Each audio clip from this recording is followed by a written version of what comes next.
Power BI desktop ကြောင့်ဘောနော်ဒီမိတ်ဆက်ချင်းပြပေးမှာဖြစ်ပါတယ် Power BI အားကြဆိုလို့ရှိရင်ဒီ Microsoft ထုတ်လုပ်တဲ့ product တစ်ခုဖြစ်တယ်ပေါ့နော် Power BI ကဘာတွေအတွက်အသုံးဝင်တာလဲဆိုတော့ကိုကနေပြီးတော့ဥမာဒီ Excel data အချက်လက်တွေရှိတယ်ပေါ့နော်ကိုယ့်ရဲ့ကိုယ်ပိုင်လုပ်ငန်းဖြစ်စေအဲ့လုပ်ငန်းကနေပြီးတော့ဒီ Excel ချက်လက်တွေရှိတယ်ဒီ Excel ချက်လက်တွေကိုကြည့်ခြင်းအဖြစ်အရောင်းတွေဝယ်တွေဘောနော်ဒီ location တွေကနေရောင်းတယ်ဝယ်တယ်ဖောက်တယ်တွေရောင်းတယ်ဒီလိုကြည့်ခြင်းအဖြစ်တော့ကိုကဒါတွေကဘောနော်အရှင်းရှင်းလေးမသိနိုင်ဘူးကိုကနာကမှာပဲပစ္စည်းတွေကိုပို့ပြီးရောင်းတဲ့တည်းလဲ store location တွေဘယ်နေရာမှာထပ်ပြီးတော့ဘယ်နေရာကနေရောင်းရတာလဲဘယ်ဖောက်တယ်တွေကနေအရောင်းရဆုံးလဲဆိုတာကိုကနေပြီးတော့ဒီလိုအချက်လက်တွေကိုကြည့်ပြီးတော့မသိနိုင်ဘူးဒါပေမဲ့ Power BI နဲ့ကိုထည့်လိုက်တဲ့အခါမှာ Power BI ရဲ့သူ့ရဲ့ visualization tool တွေကိုအသုံးပြုပြီးတော့ကိုယ့်ရဲ့မိမိရဲ့ပေါ့နော် data အချက်လက် data raw data ပေါ့နော်ဒီ raw data ဆိုရင်မိမိရဲ့အချက်လက်ကိုကိုယ်ရိုက်ပြီးဖြစ်ပြီး software မှာတစ်ဆင့်ဖြစ်စေအခြားသော source ပေါင်း200ကျော်ကနေပြီးတော့ input သွင်းပြီးတော့မှ Power BI desktop ထဲမှာထည့်လိုက်ပြီးတော့သူ့ရဲ့ visualization tool တွေနဲ့ပေါင်းတုံတဲ့အခါမှာမိမိရဲ့ data Power BI ရဲ့ဒီ visualization tool တွေကိုသုံးလိုက်တဲ့အချိန်မှာကိုကအဲ့ဒီ insight သူပြတဲ့ bar တွေ graph တွေရနေပြီးတော့အချက်လက်တွေပို့ပြီးတော့ဘောနော်ကြည့်ခြင်းအပြင်ကိုရဲ့နာကမှာလုပ်ငန်းတွေတိုးချဲ့ဖို့အတွက်အစီအစဉ်တွေကိုကိုကဆော့ဖြတ်ချက်ချနိုင်မှာဖြစ်တယ်ပေါ့နော်အဲ့တော့ဒီ data တွေကို Power BI နဲ့မှာထည့်ပြီးမယ်အဲ့ဒါဆို Power BI desktop ကိုဖွင့်လိုက်မယ်ဖွင့်လိုက်တဲ့အခါဒီလိုမျိုးရောက်လာမယ်ပေါ့နော်ကိုကနေပြီးတော့အဲ့မှာဆိုလို့ရှိရင်ဒီ Power BI နဲ့ပတ်သက်ပြီးတော့ပေါ့နော်ကိုကနေပြီးတော့ data ကိုရဲ့အချက်လက်တွေကိုdata အချက်လက်တွေကိုတင်ပေးရမယ်ပေါ့နော်တင်ပေးလိုက်တဲ့အခါမှာကိုက data ပေးမှာကိုရဲ့ data ပေါ်မူတည်ပြီးတော့သူရဲ့ visualization tool ဒီ visualization panel ရဲ့ tool ကိုသုံးပြီးတော့မိမိရဲ့ data အချက်လက်တွေနဲ့ပေါ့နော်ကြော data အချက်လက်တွေမရသေးဘူးဆိုလို့ရှိရင်ဒီကတော့မိမိရဲ့ data ကဘယ်ကနေရနိုင်လဲဆိုတော့ကိုယ့် Excel data က web server တွေပေါ်မှာလည်းဖြစ်နိုင်တယ်ဆိုလိုတဲ့သဘောတရားကမိမိကနေပြီးတော့ဘောနော်ကိုယ့်ရဲ့လုပ်ငန်းအတွက်ပဲဖြစ်စေ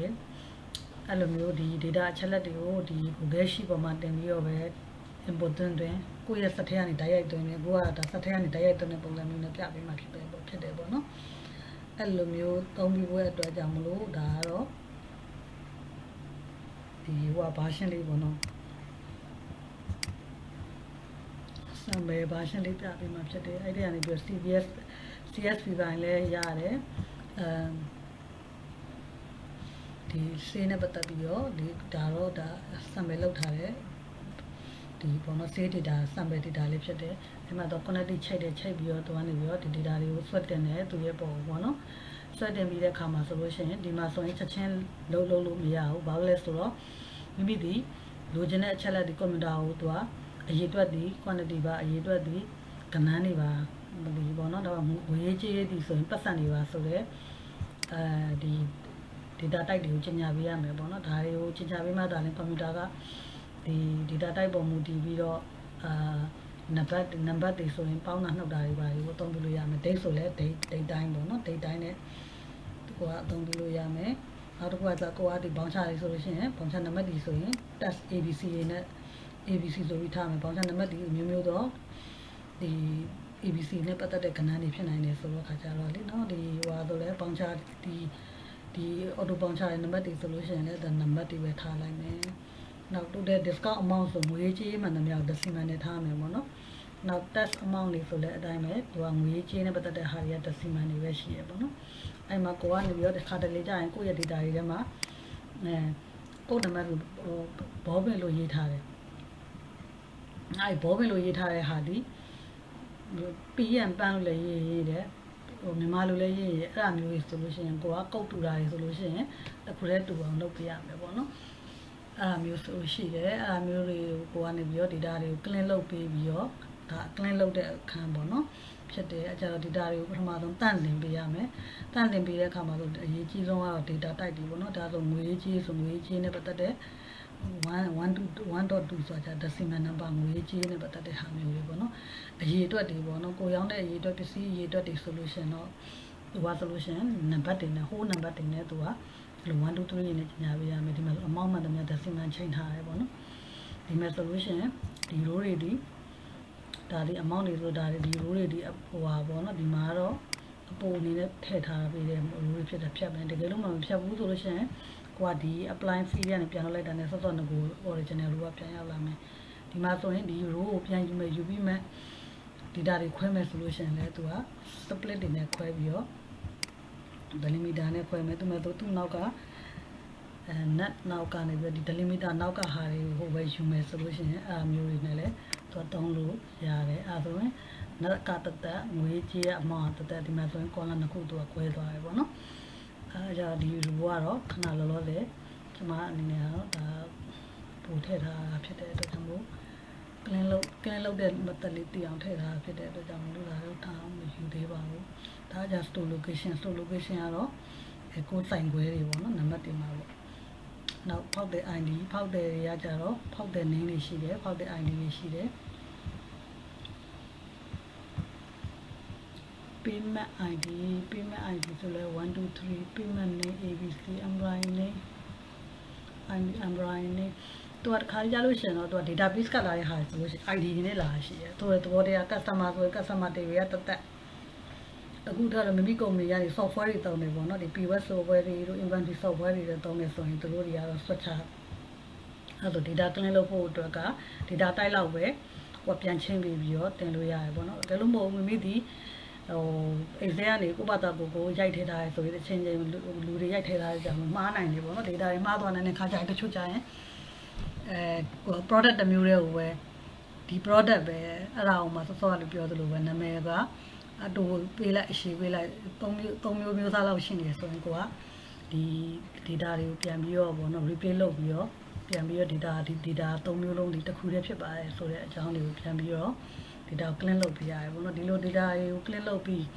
သူ့ရဲ့အရေးအဝါပေါ့နော်သူနဲ့သက်ဆိုင်တဲ့ဒီတိုက်ဒီဟိုဟာပေါ့နော်ဒီငွေကြေးပါအရေးအတွက်ပါတက်စာသားပါဒိတ်ပါလို့ဖော်ပြပေးမှတာနဲ့ကိုကဒီ Power BI နဲ့တွက်ချက်ပြီးထွက်လာတဲ့ visualization တွေက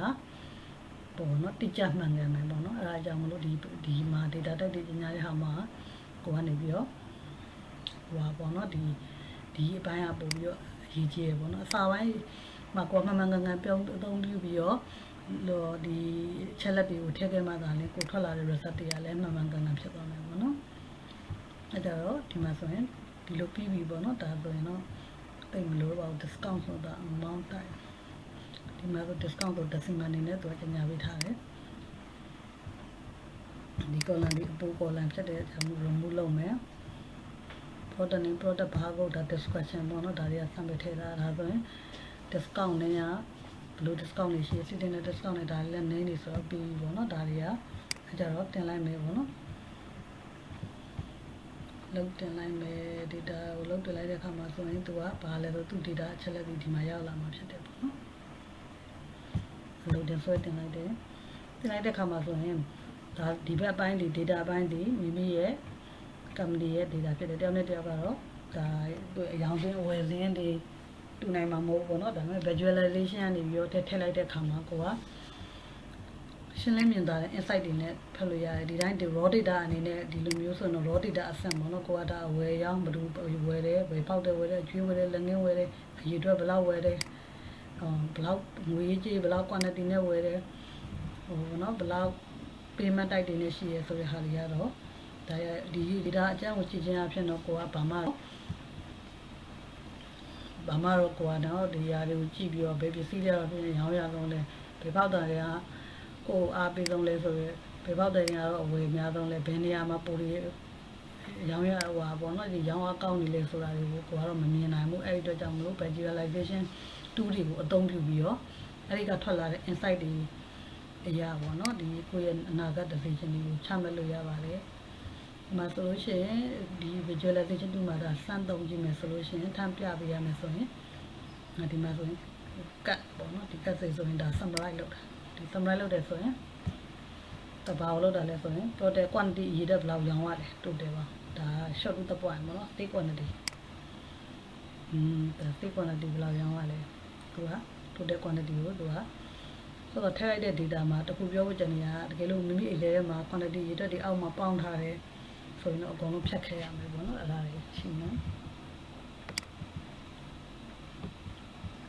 နောက်ကတ်တစ်ခုဆွဲထုတ်လိုက်မယ်တူတယ်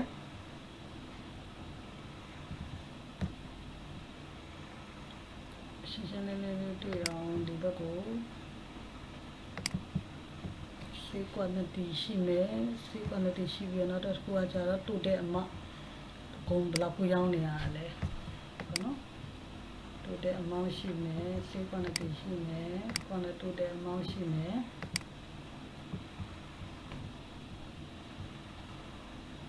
နောက်တူတဲ့ quantity တူတဲ့ amount ရှိမယ်နောက်တစ်ခုကကျတော့ကိုလိုအပ်တလို့မျိုးပေါ့နော်ဒီ how many customer ဘယ်နှယောက်ရှိတယ်လဲပေါ့နော် customer ID အနေနဲ့လည်းတူတဲ့မိမိမှာ customer name တူတဲ့ဘယ်နှဦးလောက်ကိုဝယ်ထားဒါမှမဟုတ်လဲကိုယ့်ရဲ့ဘောင်ချပေါင်းဘယ်လောက်ရောင်းရပြီလဲပေါ့နော်တူတဲ့ဘောင်ချဘယ်လောက်ရှိလဲပေါ့နော်အဲ့ဒါမျိုးဆွဲကြမလို့အဲ့လိုမျိုးသူ့ရဲ့ဘောင်ချနံပါတ်တွေလိုက်နံပါတ်တွေတူတဲ့ပေါင်းပေါ့နော်စုစုပေါင်းပေါင်းပြီးတော့ကြပြီးလို့လည်းရတယ်နောက်တစ်ခုကနောက်တစ်ကတ်တစ်ခုဆွဲထုတ်လိုက်မယ်နောက်တစ်ကတ်တစ်ခုကကြတော့တူတဲ့ဘောင်ချစီတစ်ခုချင်းစီရဲ့အဲ့တော့စီတပါတာဆိုလို့ရှိရင်ဒီဘောင်ချရဲ့ဒါတူတဲ့1,900လောက်ရှိမယ်ပေါ့နော်အဲ့ဒါမျိုးဆိုဒါတွေကိုထပ်ပြီးတော့ visualization layout အနေနဲ့လည်းသုံးလို့ရတယ်အဲ့ layout မှာဆိုကအရောင်ဒါကြ style တွေချိန်တာပေါ့နော်ကိုယ့်ရဲ့ color ထွက်တွေမှာဆိုလို့ရှိရင်ဘာရောင်လေးသုံးခြင်းနဲ့ဘလူး color လေးသုံးခြင်းနဲ့ဖွင့် color ကိုဘယ်လောက်သုံးခြင်းနဲ့အဲ့ဒါမျိုးလေးနဲ့သုံးတယ်ပေါ့နော်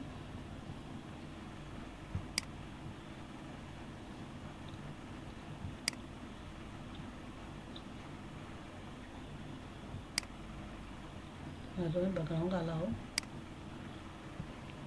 ကိုခဲပြပြလေးထားမယ်ပေါ့အဲ့ဒါဆိုရင် background color နဲ့ပတ်သက်ပြီးတော့ဒီဘက်ကဟာတွေသုံးမယ်ဆိုရင်လည်း format painter နဲ့သုံးလို့ရပါတယ်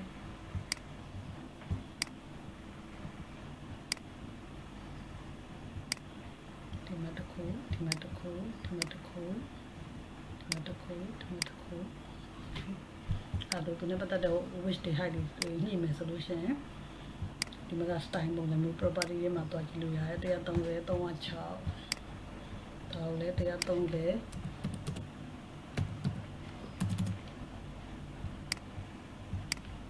306ဒါတွေကတော့ဟိုပါဘောနော်ဒီ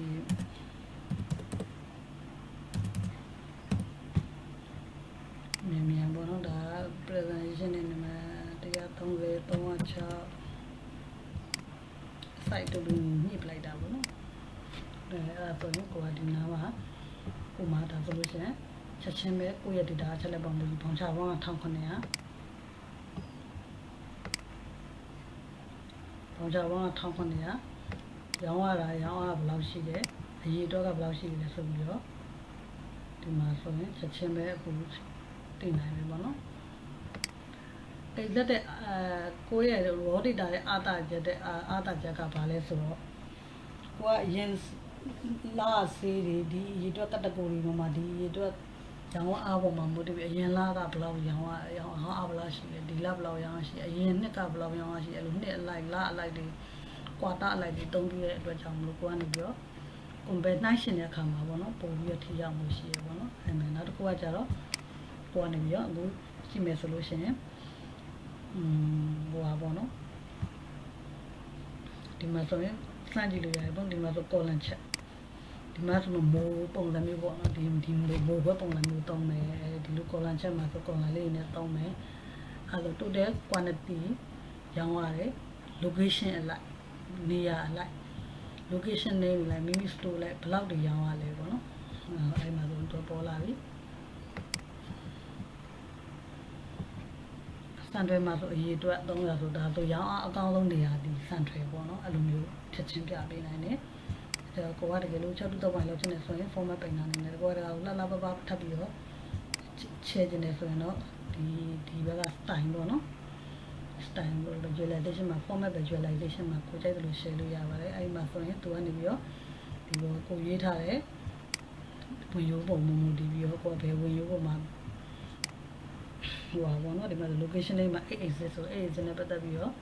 location name မှာဒီမှာ color တွေသုံးနေတယ်ဆိုရင်ဒီဘက်မှာ exit နဲ့ပတ်သက်တဲ့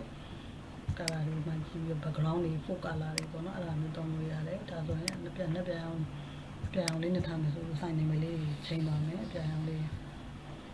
သူ ဖုန်းလေးကြည့်ချင်တယ်ဆိုလို့ရှိရင်လည်းရတယ်ဒီမှာထပ်ပြီးတော့သူနဲ့ပတ်သက်ပြီးတော့ grid line တွေပြောင်းချင်တယ် column bar တွေဒီလို column bar တွေမှာ color change ချင်တယ်ဆိုလို့ရှိရင်လည်းရတယ်ပေါ့နော်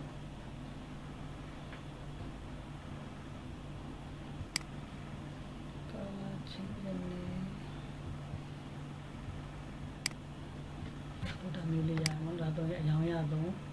မှာ sign location လိုက်ပြပြီးတော့နောက်တစ်ခုထပ်ပြီးတော့နောက်တစ်ကတ်လိုချင်တယ်ဆိုရင်ဒီဟာကို select မှတ်နေရနေပြီးတော့ဒီကကိုဒီမှာဆိုရင်ဒါ paper pen နဲ့မှရှိရပါတော့နောက်တစ်ခုကကြတော့ဟိုဟာလေးတုံးလိုက်မယ်ပေါ့နော်ဒီ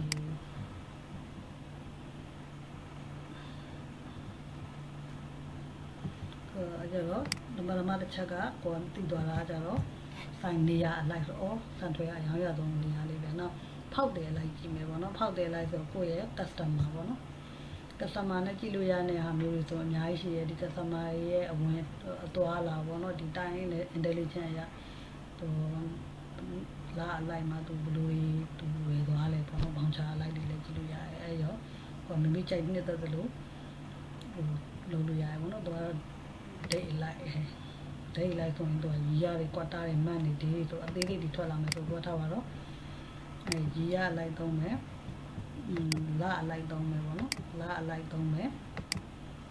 ရီရအလိုက်လာအလိုက်ကိုမှသူကနေပြီးတော့ဒါကြတော့ save by location တွေဆိုတော့ဒါဖောက်တယ်နေနဲ့တော့စမ်းပြီးကြည့်ကြမယ်ပေါ့နော်ဖောက်တယ်နေလေးလေးနဲ့ကြည့်မယ်ဆိုလို့ရှိရင်ကိုယ့်ရဲ့ customer နေလိုက်customer name လိုက်ဘယ်လိုကြည့်ချင်တာလဲ customer name လိုက်တော့ဟုတ်ပြီဗာလဲကြည့်ချင်တယ်သူ့ရဲ့ဝယ်လူအားပေါ့နော် total quantity total amount ဒီဘယ်လောက်ဝယ်သွားလဲပေါ့ချက်ကတော့တူတူပဲဒါတွေကတူတူပဲနော်ဖောက်တယ် name အလိုက်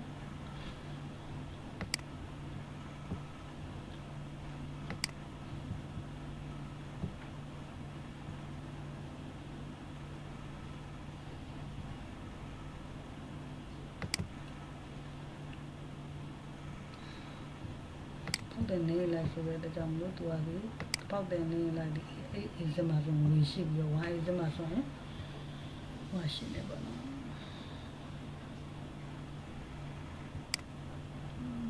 ဒါဆိုရင်သူကနေလိုက်ကိုမှထပ်ပြီးတော့လိုပြပေးလဲဆိုမောင်မောင်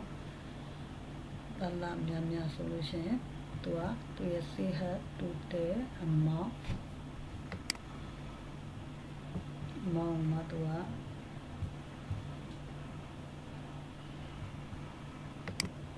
ကြီးရလိုက်ပြပေးမယ်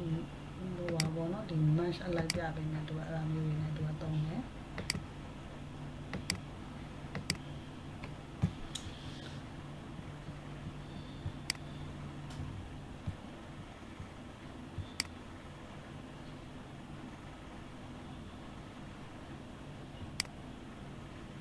အဲ့ဆိုမောင်ဒီကျွန်တော်တို့ရေဖောက်တယ်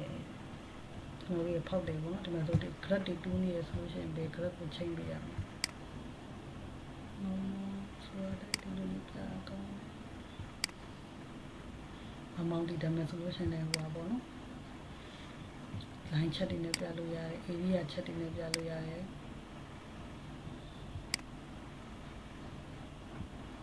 မိမိကြိုက်တဲ့ဟာမျိုးတုံးပြလို့ရတယ်ပေါ့နော်ဒီမှာဆို area ချက်ဆိုလို့ရှိရင်သူကဒီလိုမျိုး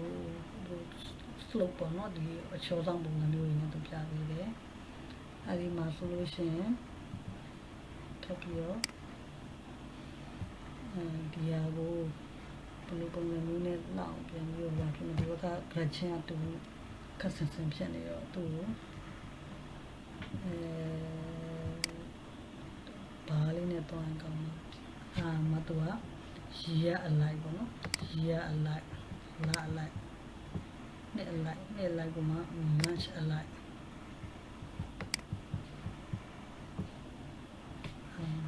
အဲ့လိုမျိုးတော့ပြီးတော့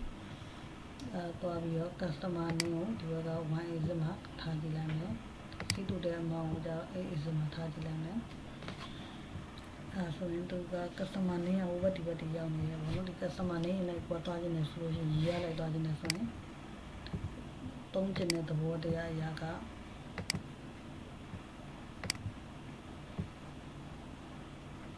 customer name လိုက်ကို customer name လိုက်တော့ဟုတ်ပြီသူဝယ်လိုက်တဲ့ငွေကြေးလိုက် total amount လိုက်သုံးခြင်းနဲ့ပေါ့နော်သုံးခြင်းတော့မက်အလိုက်သုံးတယ်ပေါ့နော်အဲ့ဒါဆို January မှာဝယ်တယ်ဘယ်လောက်မှဝယ်တယ်ဆိုမျိုးအဲ့ဒါဆိုရင်သူက customer အောက်ရောက်သွားတော့ဒီ customer ကို drill down လေးနဲ့ဆွဲခြင်းတော့ရအဲ့မှာသူကထပ်ပြီးမှဒီ drill down ဆိုသူတိတက်လေးပေါ်ခြင်းနဲ့ solution တော့ဒီလိုမျိုးလေးပေါ့နော်အဲ့ဒါဆိုရင်customer name alike တော့ထပ်ပြီးတော့ what is မှာ total alike ပေါ့နော် customer name alike total alike ဆိုရင်သူက customer name လိုက် total alike နေနဲ့ customer name ကို y မှာမထားနဲ့ x မှာထားရအောင်အဲဆိုရင်ဟုတ်တယ်ဒါမျိုးလို့ဆိုလို့ပေါ့နော်ကြတော့အရောင်ရဆုံးဒီ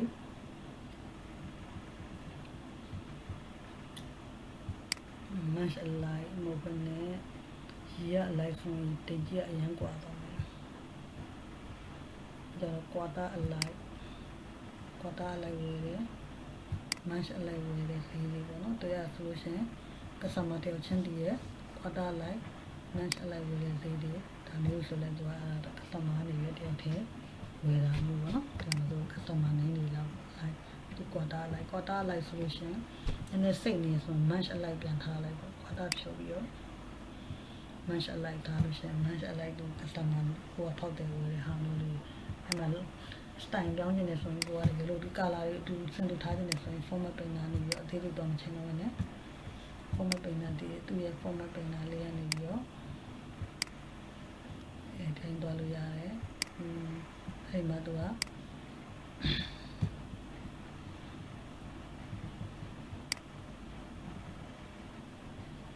match alike တွေတောင်းနေဆိုတော့ဒါရလုံး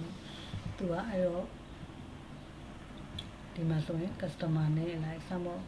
ဝယ်လိုက်ဆိုလို့ရှိရင်တကူကနှစ်လိုက်မကြည့်တော့နှစ်လိုက်ကြည့်မယ်ဆိုလို့ရှိရင်လည်းကြည့်လို့ရတယ်ဒါပေမဲ့သူကအဲ့လိုမျိုးပေါ့နော်ဒီလိုလေးပေါ်နေမှာပေါ့နော်တ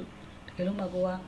yearly over ပေါ့နော်နှစ်အလိုက်ဘယ်သူတွေကပြအားပေးနေလဲမလလဒီ2014-15မှာ2015မှာကြာသွားတယ်ပေါ့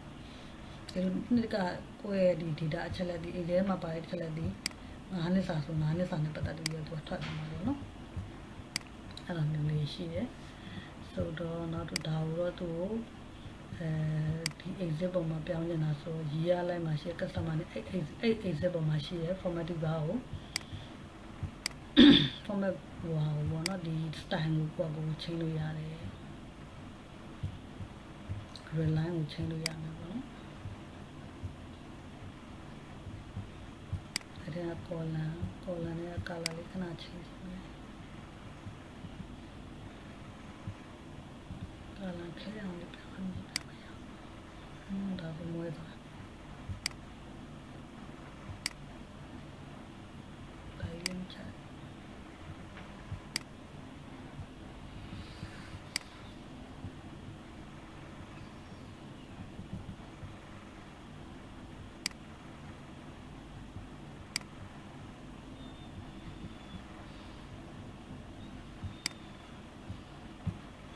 တယ်ဘောတကယ်လို့မှကိုကနေတော့သူနဲ့ပတ်သက်တဲ့စင်တူရဲ့ဟာမျိုးသုံးချင်တယ်ဆိုရင်ဘိုင်းချက်ပြောင်းသွားတယ်တော့နော်အဲ့လိုမျိုးလေးရ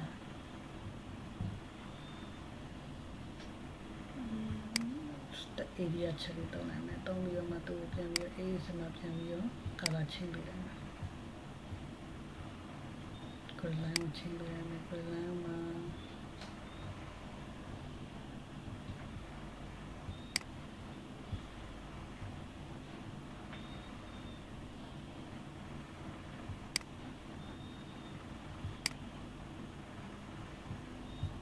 သူ့ရဲ့ style မျိုးရွေးလို့ရတယ်ပေါ့နော်ကိုကြိုက်တယ်လို့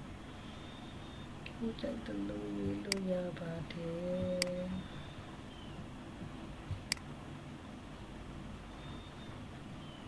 အဲ့ဒါသူ့ရဲ့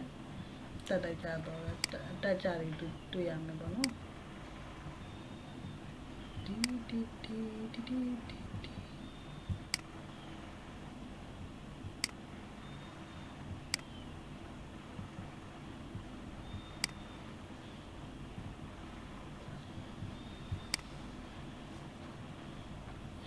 ကြိုက်ဘူးဒါလေးပဲခုံးပါတယ်ဒီတိုင်းလေးကြည့်ရတာပို့ပြီးရှင်းတယ်အဓိကရှင်းဖို့နဲ့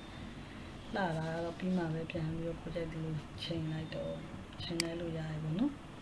အဲ့ရောဒီမှာအေးစမရှိနေတယ်ဟိုဟာတွေသူ့ရဲ့ဟိုဟာတွေကိုချိန်ရတာဖြစ်တယ်သူ့ရဲ့ grid line တွေကိုချိန်ပြီးတော့ grid line ကို color တွေချိန်မယ်ဒီမှာဒီ color ရအောင်ချိန်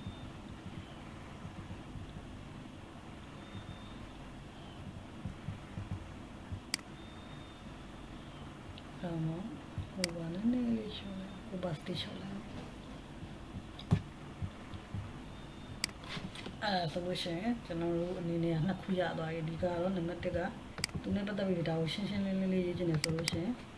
revenue ပေါ့တူတဲ့ amount စိတ်တူတဲ့ amount မှာယူ and you revenue ရလိုက်ဖောက်တယ်လိုက်ဘိုင်း customer လိုက်ပါတော့ကိုရ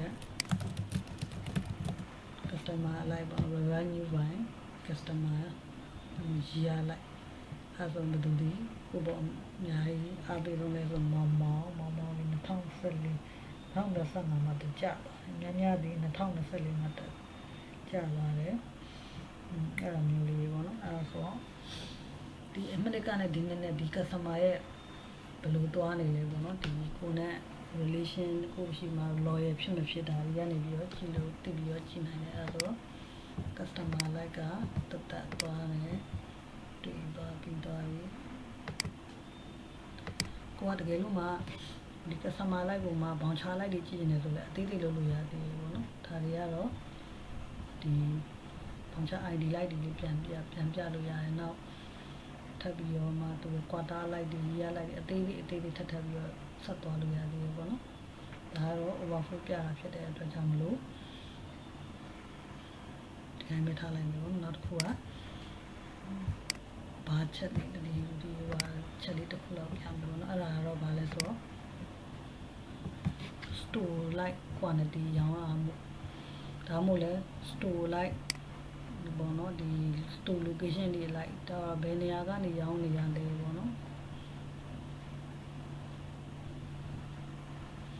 store like ကိုတတ်မှတ်တဲ့အခါမှာဘာလေးနဲ့တတ်မှတ်ကောင်းလဲ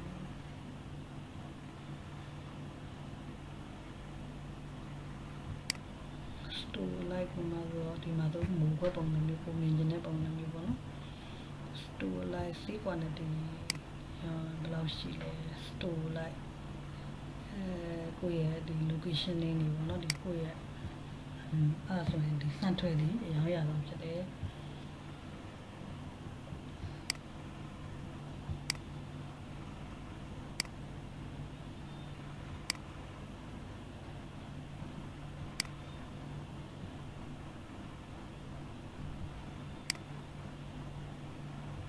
ဒါရရမရှိဒါလေးလာအဲ့မှာဆိုလို့ရှိရင်သူရဲ့တူတရားပုံမှာမူတည်ရောကျောင်းကထားတာ1000ရှိရပေါ့နော်အဲ့မှာဘယ်စံတွေအပြင်ဘယ်လောက် percentage ပါတယ်ဆိုတော့ဒါသူရဲ့ location လိုက် seat trend ပေါ့နော်တရားရတိုင်းလုံးမှာဆိုဘယ်မလိုက်ရတိုင်းလုံးဘယ်လောက်ကဘယ် location ရောင်းရတယ်ဆိုတော့ပေါ်ပြပေးတယ်ပေါ့နော်ဒါကြီးကဒီတူတူရက်လေပြရအောင်ဒီ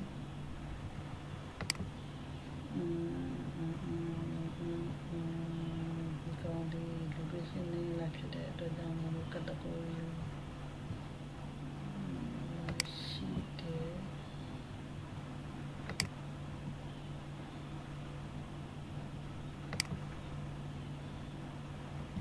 ရပကံကိုချိန်နေစဉ်ဒီရဘကမပြောင်းလို့ဒီကနေပဲပြောင်းလိုက်မယ် background ဒါ store လိုက်မှာပြပေးတယ်ပေါ့နော် store လိုက်မှာပြပေးတယ် store လိုက်ပြထားတယ်ဒီမှာဆိုရင်ဖောက်တယ်လိုက်ဒီမှာ grid line တွေရှိမယ် horizontal vertical dotted line တွေခုနကလေ column တွေမှာ color total color ယူချင်တယ်မယ်total color လေးပါပြန်လာဒီလိုလေးပြောင်းပေးလိုက်မယ်ဒီလေအလိုမျိုးပဲ visualization မှာတူဒီဘယ် line ပေါ်မှာရှိရလဲဆိုတော့ AA စတော့မရှိရဟာAA စတော့မရှိရဟာAA စနဲ့ပတ်သက်ပြီးတော့AA စနဲ့ပတ်သက်ပြီးတော့သူပြောင်းမယ် line chain မယ် sorry colon line chain မယ်အစိမ်းဖြောဖြောလေးသုံးကောင်းပါ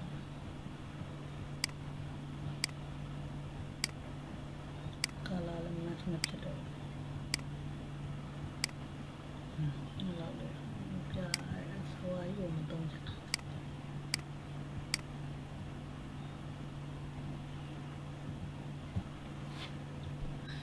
customer လိုက်ဒါကကြာ location နဲ့လည်းရောင်းရတဲ့အားလိုက်ပြပြီးရပါတော့ဒါတော့ဒါကတော့တားရေးကြည့်တယ်မလို့ဆိုတော့ဒီလိုလေးထားလိုက်မယ်နောက်တစ်ခုကကြတော့ဘာဘက်ကိုတောင်းလို့ရလဲဆိုတော့ကိုယ်နဲ့ပတ်သက်ပြီးတော့ဒီဒုံးနဲ့ချက်လေးတုံးကြည့်မယ်ပေါ့နော်ဒုံးနဲ့ချက်ကကြဘာကောင်းလဲဆိုတော့သူက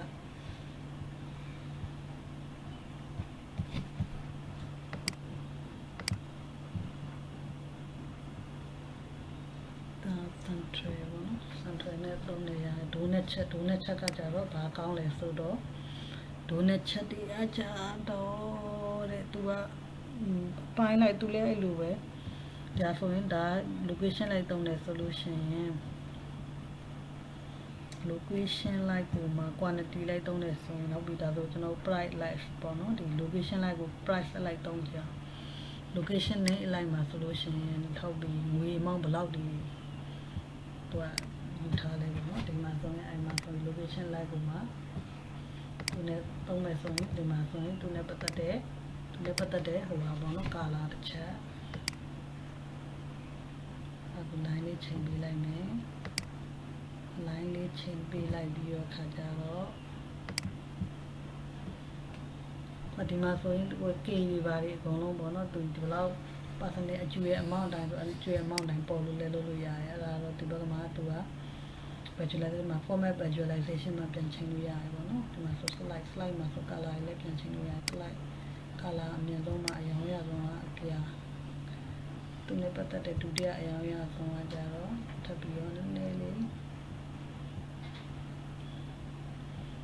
ဒီလိုအောင်လေးထည့်လိုက်မယ်လာတော့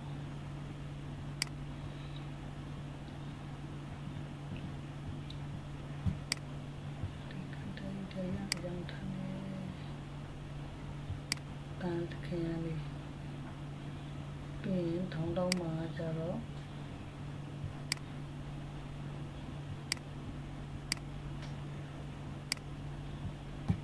စိတ်လေးပေါ့စိုက်ကကြတော့အနည်းဆုံးတိုးတဲ့အမောက်ရောင်းရတဲ့ market share အနည်းဆုံးဆိုတာမီရောင်လေးနည်းနည်းပြထားလိုက်မယ်အဲ့တူရ brandy color ကဆေးရတကကြတယ်တကကြလို့ပေါ့နော် location အဲ့ location အရောင်းအဆုံးဖြစ်တယ်ဒါမဲ့ဆိုရင်သူနဲ့ပတ်သက်တဲ့မောင်းတွေကိုလည်းချိန်လို့ရတယ်ပေါ့နော် data နဲ့ပတ်သက်တဲ့ visualization သူက visualization မှာသူက location name အလိုက်မှာသူကဆိုရ legend တော့မှချိန်မယ်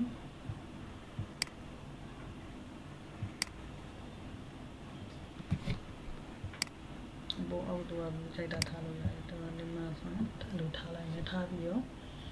သူနဲ့ပတ်သက်တဲ့ slide မှာပါရှင် color ချိန်ပြီးသွားပြီ detail လေးပဲမှာဆိုရင်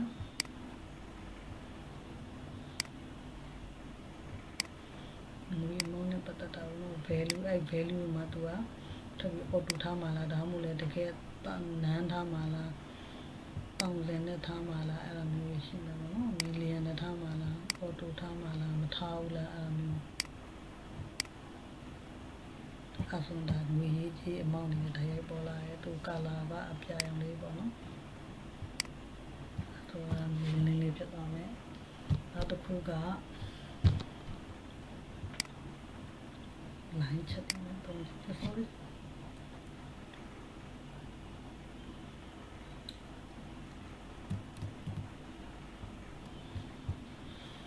သူ့ boss လိုက်ပြီးတော့သူ့ပြန်ထောက်လိုက်လို့ရှိရင်သူကသူ့ရဲ့ပုံစံ style ကိုပုံစံမျိုး visualization tool ကပြောင်းသွားရောနောက်တစ်ခုကကိုယ်နဲ့ပတ်သက်ပြီးတော့ကချက်တရားနာမတရား တိတ်မတုံးဘူးဒီပိုင်းတွေခုနဖုန်းတော့ထပ်ပြီးတော့ဒါလေးကြည့်အောင်ဖောက်တယ်လိုက်တန် over ကြည့်မယ်ဖောက်တယ်လိုက်ဘောင်ချလိုက်ရင်နည်းနည်းများပါမလားဒီ line ချုပ်သွားမှာဖောက်တယ်လိုက်ဘောင်ချလိုက်ဆိုရင်ဖောက်တဲ့ချက်တွေခတ်ကုန်ပါ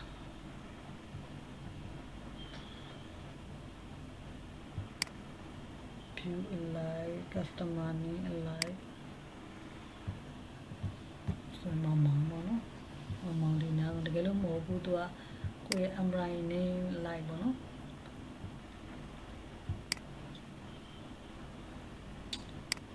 umbrella name လည်း3-5ယောက်ပဲရှိတော့အဲ့တော့ဒီတစ်ခါဘာရှိတော့လိုအပ်တာဘာရှိသေးလဲ location ပေါ့ location လေးလောက်ရအောင်တော့ century customer ရေးရလိုက် revenue ကများနဲ့မောင်းနဲ့များ plus ပေါ့နော်ဒီမှာ century က quantity အရေးတော့ကလည်း century ကများလုံးတန်းနဲ့2နေတယ်လို့ပဲဆိုအဲ့တော့သူtable လေးထည့်လိုက်မယ်တော့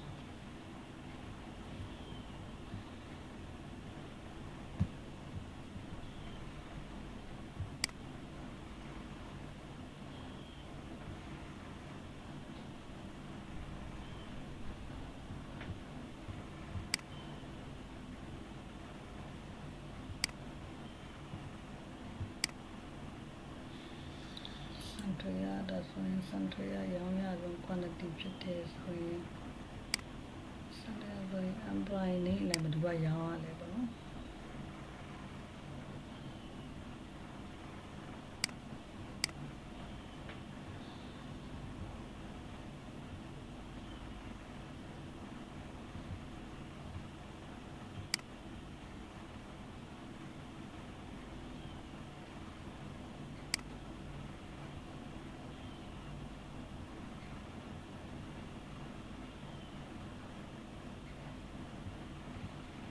အဲ့ဆိုရင်ဟုတ်ပြီဒါဆိုရင်ဒိတ်လိုက်ကြည့်လိုက်မယ်ရေးရလိုက်ပေါ့နော်ရေးရလိုက်စံထွေရရောင်းအောင်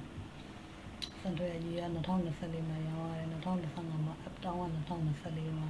သူကမြင့်တယ်ဆိုပြီးတော့ဒိတ်လိုက်ပြန်ကြည့်ပြလိုက်မယ်အဲ့ဆိုရင်အဆင်ပြေသွားလိမ့်မယ်ပေါ့နော်သူတို့ line chat area chat ပြောင်းလိုက်မယ်ဒါဆို customer လိုက်ဒါဆို location လိုက်ဒါဆိုရင် graph တွေစုံသွားပြီနော် visualization တွေစုံသွားပြီဒီတစ်ခုကကြတော့ဘာကြံသေးလဲ say hat total ဆိုတာဘောင်းချောပါဘောင်း say hat total တော့ဒါတော့သူက table name တွေ column name တွေထားတဲ့အတိုင်းဒါ revenue လိုက်store name နော် store location revenue by store ဒါဆိုရင်C unit so unit ပေါ့နော် location name ဖြစ်တဲ့ကြောင့်မလို့ store location store အဲ့တော့ဘယ်လောက် store ရအောင်လဲပေါ့နော်ဒီလိုမျိုးရှိနေဒါလေးကကြတော့ဘာထည့်ကောင်းမလဲစဉ်းစားမယ်ဒုနဲ့ချက်တွေလည်းဆုံးသွားပြီဆိုတော့သူ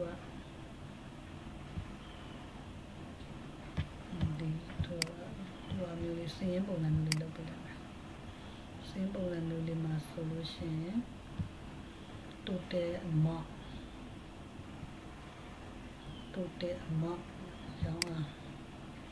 သူကကြတော့ total ID မလို့ total ကသူကကြ date လိုက်သွားမယ်မနော် year လိုက်ပဲသွားလိုက်မယ် year လိုက်ပုံမှာ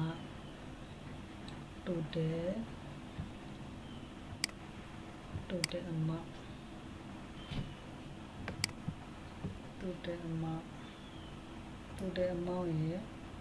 test amount है payment है outstanding है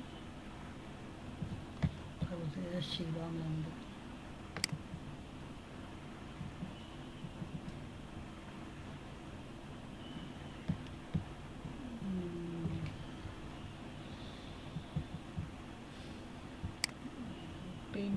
Austin မောင်းလောက်ပဲချိန်လိုက်ပေါ့နော်အဲဆိုရင်သူကစင်းမကိုက်လောက်ဘူးဘာလဲဆိုသူတဲ့ရောင်းက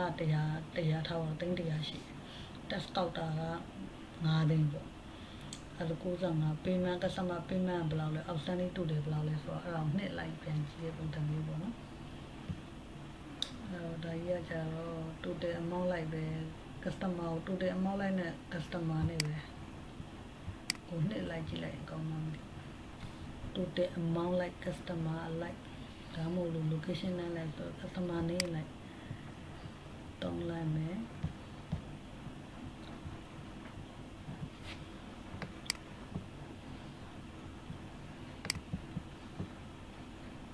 ဒီထဲမှာစင်းရည်ကြီး grab နဲ့ကြာစင်းရည်တွေဟောပါဒီဘက်မှာရှိတယ်ဗီဒီယိုတစ်ခုလေးပေါ်ထားရင်ပါကောင်းမှာချက်က customer နဲ့လိုက်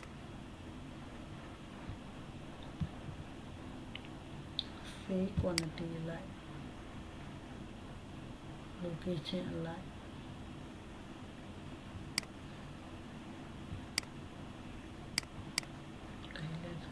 dial like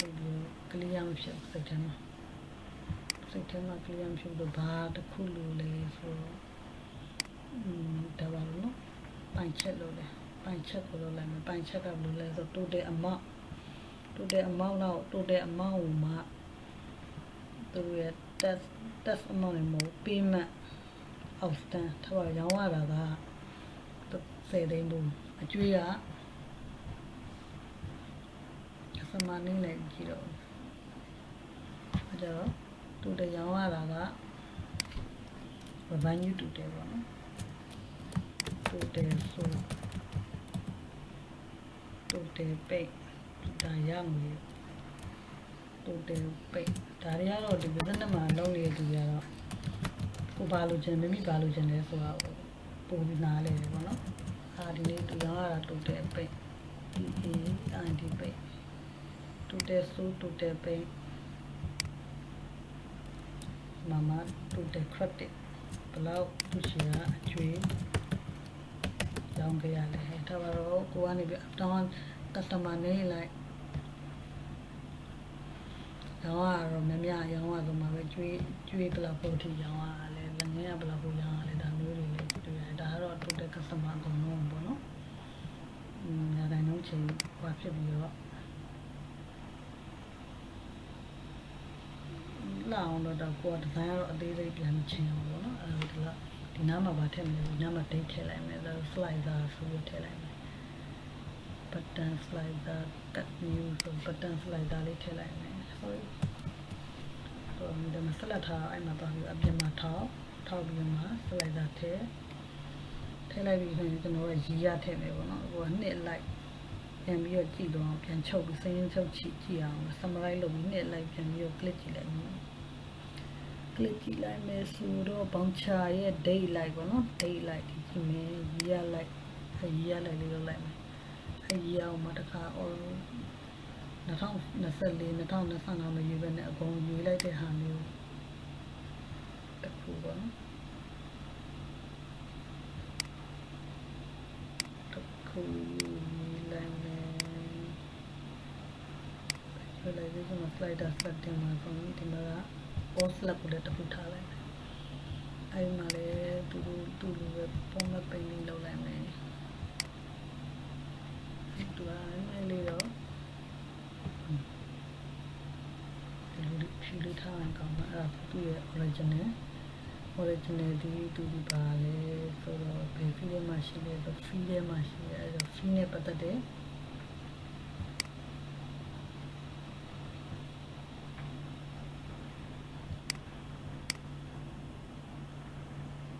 တိုက်တဲ့ရီနေအပြာရောင်မလို့ဘယ်နဲ့လက်ပြာရောင်ထားလိုက်မယ်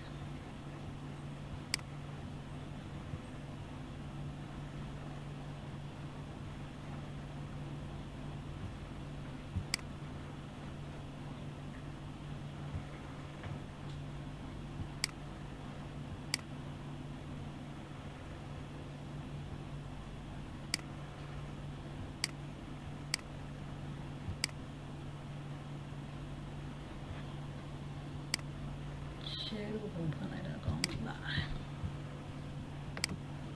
ကြွကြွရရလေး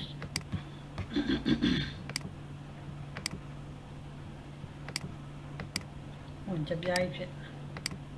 ဒီမုံမောင်လေးဖြစ်အောင်လုပ်လိုက်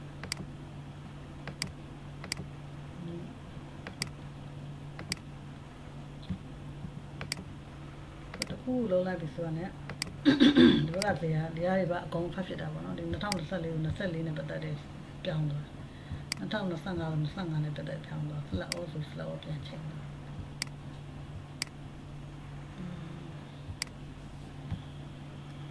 းဒီဇေယျလေးပြန်ရမှာသူကဆိုရင်သူကဘာလဲဖြစ်လဲဆိုတော့ကသူရဲ့ဟာဒီ free ရမှာရှိတယ် free ရမှာရှိရဟိုပါ press နေတဲ့အခါမှာချိန်သွားတဲ့အရောင်လေးကိုပြန်လုပ်ရမယ်ပေါ့နော် press နေတဲ့အခါမှာ slider cutting color ပြန်မှာ shape rectangle shape တို့ round shape တို့ဟိုဒီလေးထားလိုက်မယ်ဒါလေးပို့လိုက်ဘယ်လောက် round မလဲဆိုတာပေါ့နော်ဒါ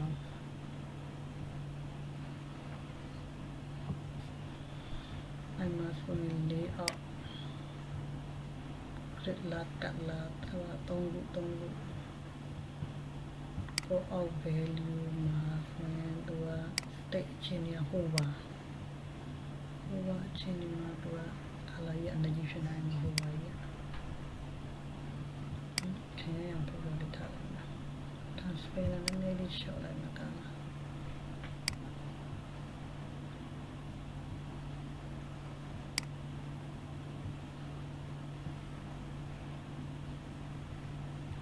အချင်းကြီးပြီးတော့ press အချင်းကြီးမှာဘာရောင်ဖြစ်လဲဖြူရောင်ဖြစ်နေ press အချင်းကြီးမှာကျတော့ဟိုလေးဖြော့နေမှာလား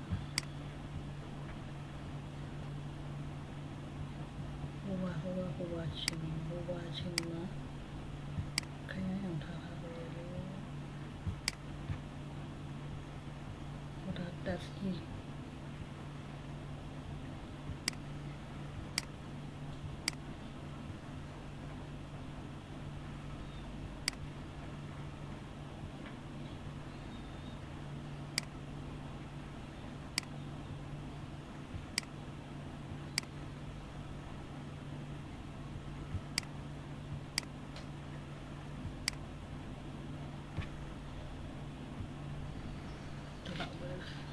ချင်းမှာ free ထားလိုက်ပါ shadow ချင်းမှာ free ကအလားဖြူအောင်ဖြစ်နေ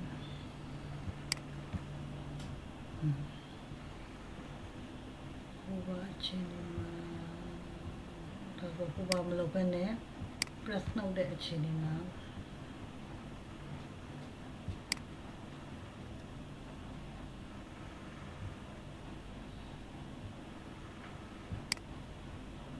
လောက်ပဲနော်ထားလိုက်ပါ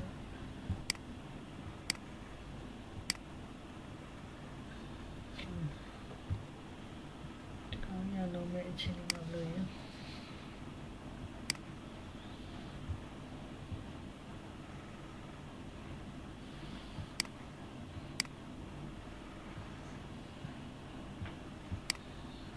press လုပ်တဲ့အချိန်မှာရေ free ဖြစ်press လုပ်တဲ့အချိန်မှာ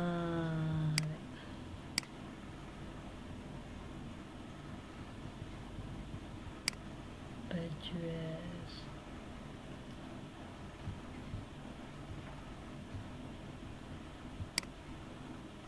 press လုပ်တဲ့အချိန်မှာ mail ဖြစ်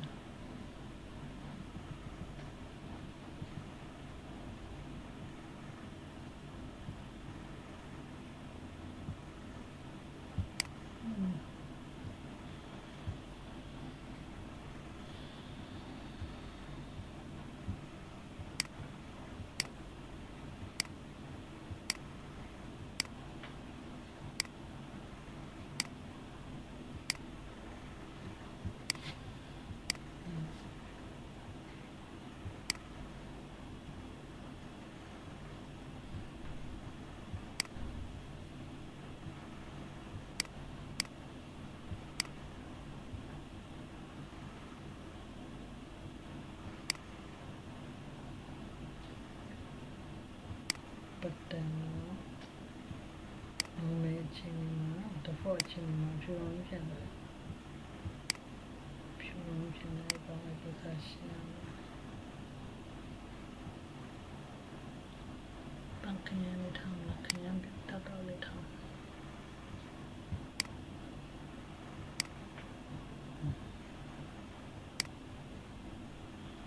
အဲ့ဒါတော့နော်မဲချင်းမှာ press လုပ်တဲ့ချင်းဆက်လက်လုပ်တဲ့အချိန်မှာတော့နှိပ်တာမှာဆက်လက်ဆိုပြီးနှိပ်ချလိုက်တဲ့အချိန်မှာအမဲအောင်ဖြစ်နေတာဒါလေးထားလိုက်တော့အော်ဒီလိုပြီးသွားပြီပေါ့နော်ဒီပြီးသွားပြီဆိုတော့ဒါချမ်းဖြစ်ပေါ့နော်ဒီသူနဲ့ပတ်သက်တဲ့ say analysis overflow ပေါ့ဒါ visit level ပေါ့နော် visit level မှာဆိုရင်ကိုကဘယ်လိုမျိုးထည့်လိုက်မယ်ဟိုအဓိကကြည့်ချင်တာ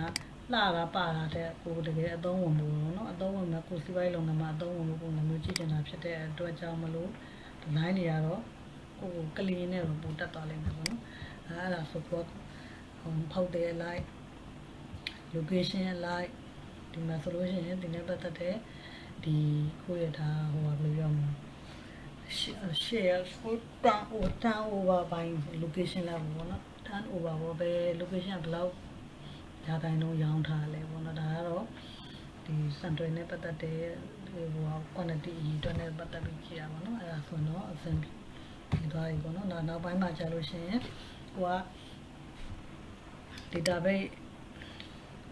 ဒီ data analysis carrier ပဲလိုက်ချင်တာပဲဖြစ်ဖြစ်ဒါမှမဟုတ်လဲကိုကနေပြီးတော့ပေါ့နော်ဒီ carrier လိုက်ပြင်တာပဲဖြစ်ဖြစ်ဒါမှမဟုတ်လဲကိုယ့်ရဲ့လုပ်ငန်းအတွက်သုံးနေတာပဲဖြစ်ဖြစ်ပေါ့နော်သုံးပြလို့ရတယ်ပေါ့ဒါလေးကိုနည်းနည်းရှင်းလိုက် visualization ချိန်လိုက်တဲ့အခါမှာဆိုရင်သူနဲ့ပတ်သက်တဲ့ page ကဘယ်မှာလဲဆိုတော့ exit မှာဆိုအဲ့ဒီကိုတော့သူနဲ့ပတ်သက်တဲ့ grid line ကိုချိန် grid line ကအောက်က line နဲ့မှာရှိနေတယ် grid line ကဆုံးလိုက်တော့ဒါမှမဟုတ်ဒါ vertical line horizontal light solution color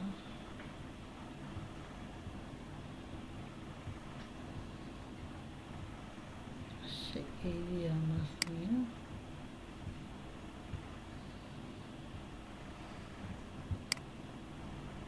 data level plot area background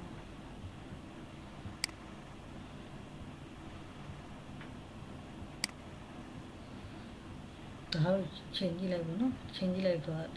ခါကျရင်သူ horizontal vertical နဲ့ဆိုတော့ဒီလိုမျိုးတော့ရှိတယ်တကယ်လို့ခါကျရင်လည်း right click ပြီးတော့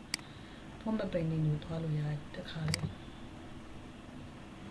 ဒီမှာထွက်လာမျိုးလည်းရှိတယ်ဒီကျမပြပြတောက်ကြီးဘယ်လိုဖြစ်သွားလဲexample value grid line ဖြစ်တယ်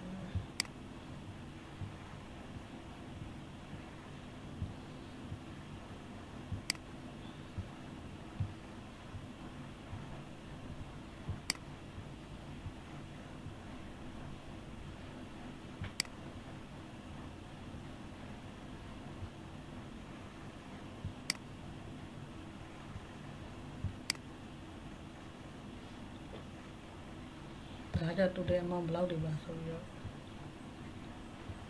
ဒါ background ထဲဒီရဲ့နံပါတ်29ပြအောင်ပါတော့ customer တယောက်ချင်းစီရဲ့သူကငွေစင်းနေပါပေါ်ပြပေးရပါဘူး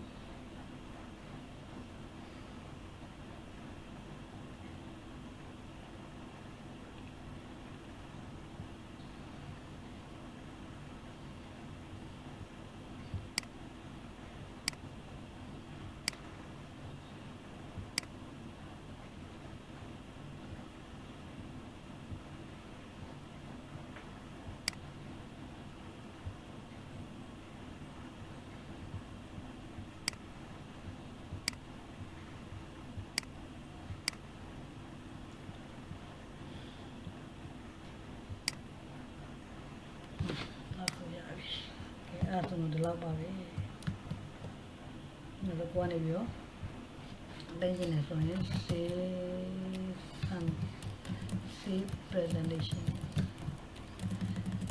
save list by 2024 2025ပေါ့တိတ်လိုက်မယ်ပေါ့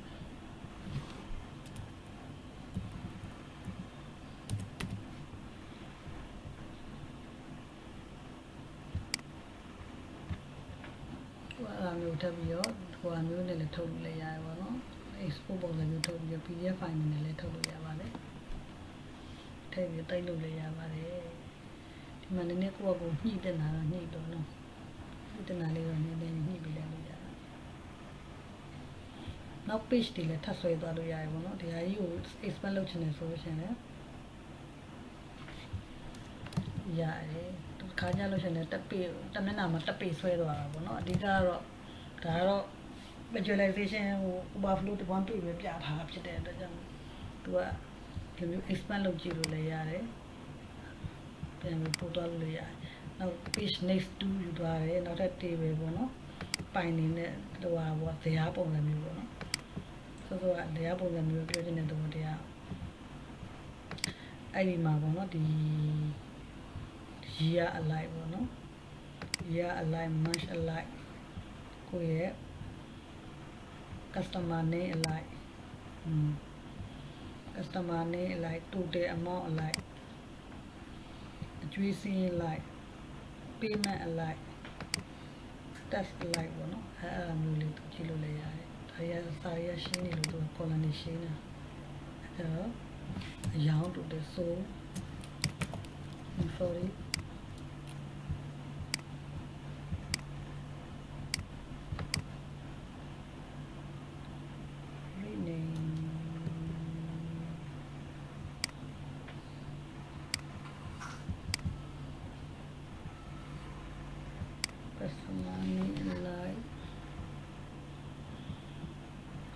total amount like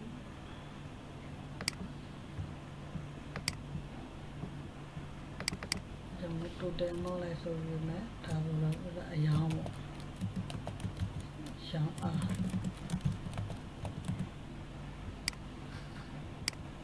ဒီကကြိုက်မှာတော့မဟုတ်ဘူးသူကကြာ tax တွေတို့ discount မပါဘူးဆိုလို့ရှိရင်ဟိုဘက်ဒီဘက်ဟိုအကောင့်လေးသဘောတရားရပါမယ် ledger တွေပါဆွဲမယ်ဆိုရင်သူကအဓိက sale amount ရယ် tax amount ရယ်ပေါင်း discount sale amount နဲ့ discount ကိုနှုတ်ပြီးအဲ့မှာရတဲ့ဟာ tax amount ကိုပြန်ပေါင်းပြီးမှအကျွေးစင်းကိုပတ်စံဘယ်လောက်ပေးလဲဆိုတာကိုနှုတ်ပြီးမှအကျွေးစင်းလက်ကျန်ဆိုတာပေါ်လာမှာပေါ့နော်ရောင်းနေဆိုရောင်းနေပြီးတော့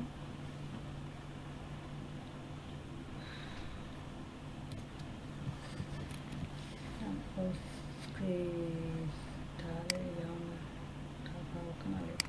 လွှဲနေအောင်လေမေ့သွားဆိုမpayment amount ကျွေး amount ဒါကြတော့ဒါ number ဆိုဒီမှာဆိုရင်ဒါပိတ်သူဘယ်လောက်ပေးလဲပေါ့နော်ဒီလိုကအကျွေးဆက်တဲ့ table ရှိရဆိုအကျွေးဆက်တဲ့ table တွေပါဆက်ထည့်ပေါ့နော်ဒီဟာ creditအဲ့လိုမျိုးနဲ့သုံးလို့ရတယ်အဲ့ဒီအောင်ကြွေကိုလည်းချစ်လဲဒါတွေလည်းအသုံးဝင်တာပဲပေါ့နော်တကယ်လို့ software တွေကအပြင်မှာတောင်းနေဆိုရင်သူတို့ကအသေးစိတ်တွေအဲ့လိုနှစ်လိုက်လားလိုက်ဟို quarter လိုက်တော့ဆွဲထားတာတွေတော့ဟို customize ပေါ့နော်ဒီအမှားပဲရမှာဒီလိုမျိုးတော့အားသာချက်တွေက Power BI အားသာချက်တွေကအတိုင်းမျိုးပေါ့နော်ကိုကြိုက်တယ်လို့ဆွဲချလိုက်လို့ရတယ်ဒီမှာဆိုရင်ဇူလိုင်နှစ်အလိုက်ပုံမှာထပ်ပြီးတော့သုံးချင်တယ်ဆိုလို့ရှိရင်တော့matrix ပုံစံမျိုးသုံးပါနော်အဲဆိုရင်တော့ matrix ဆိုနှစ်ထပ်ရတယ်အဲ့ဒါမျိုးဆိုရင်တော့ဒီမှာဆိုရင်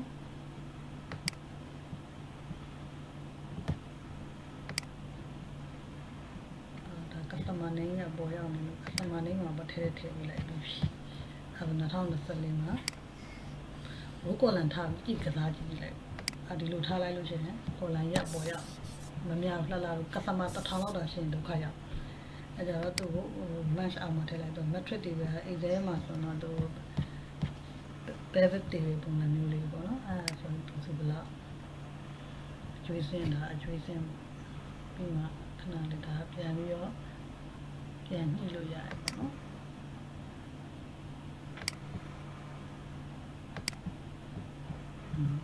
ဒါအရောင်အဲ့တော့ပုံပြီးတော့ဒီတိုင်းတော့စက်တင်ဘာလမှာဘယ်သူဆိုတော့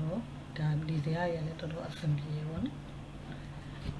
ဒါတွေကညှိမယ်ဆိုရင်အလဲတို့ပါလို့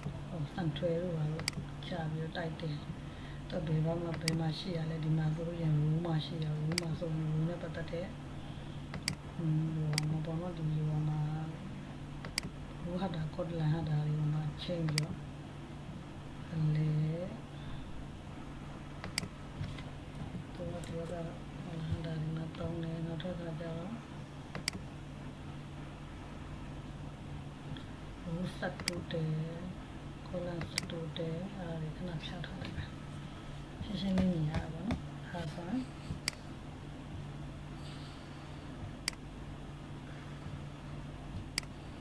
2025မှာဘယ်သူပေါ့နော်ဧပြီလမှာ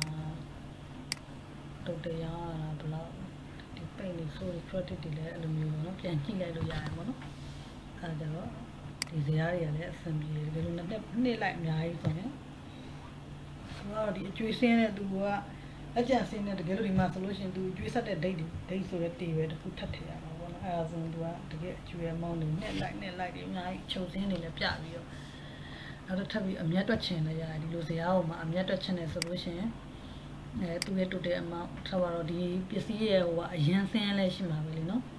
customer ရော customer တောင်ရှင်းစီအမြတ်ကိုလည်းတွက်လို့ရတယ်အဲ့လိုအသေးစိတ်တွေတွက်လို့ရတယ်အရင်ထည့်ကြမလို့ဘိုးဘက်ဒီဘက်ဆွဲထည့်လိုက်ရင်ကိုယ့်ရဲ့ data နဲ့ဒီဘက်က visualization တူနဲ့ဒါပေမဲ့ကိုက